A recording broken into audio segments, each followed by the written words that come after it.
విడవలూరు మండలం రామతీర్థం గ్రామంలో జరుగుతున్న శ్రీ కామాక్షిదేవి సమేత రామలింగేశ్వర స్వామి బ్రహ్మోత్సవం సముద్ర జిల్లా నలుమూలల నుంచి అధిక సంఖ్యలో భక్తులు పాల్గొని సముద్ర స్నానం ఆచరించి స్వామి అమ్మవార్లను దర్శించుకున్న భక్తులు సముద్రం దగ్గర ఎలాంటి అవాంఛనీయ సంఘటనలు జరగకుండా లోకల్ పోలీస్ మరియు మెరైన్ పోలీస్ సిబ్బందితో బందోబస్తు నిర్వహించిన పోలీస్ సిబ్బంది సముద్ర స్నానానికి వచ్చే భక్తులకు ఆవుల వాసు ఆధ్వర్యంలో మజ్జిగ రాగిజావ అందజేశారు వాసు సైన్యం.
విడవలూరు మండలం రామతీర్థం శ్రీ రామలింగేశ్వర స్వామి గారి బ్రహ్మోత్సవాలు జరుగుతున్నాయి. దాంట్లో భాగంగా ఈరోజు భక్తులకి సముద్ర స్నానం ఉండింది.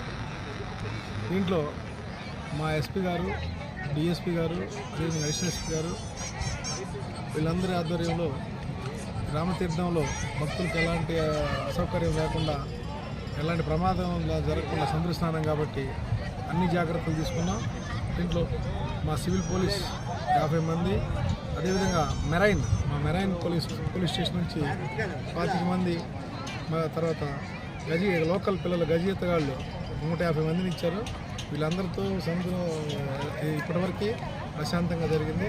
వేలాది మంది భక్తులు సముద్ర స్నానం చేశారు. ఎలాంటి మిగతా టైం కూడా మధ్యాహ్నం ఈవినింగ్ వరకు కూడా ఎలాంటి ఇబ్బంది లేకుండా చూసుకుంటాం. తెప్పోత్సవానికి కూడా ఇదే విధంగా మా స్పెషల్ పార్టీలు ఉన్నాయి, రూప్ పార్టీలు ఉన్నాయి. దాంతో కూడా చుట్టుపక్కల ట్రాఫిక్ ఇబ్బంది లేకుండా, అదేవిధంగా తెప్పలో కూడా ఎక్కువ మంది ఎక్కకుండా జాగ్రత్త.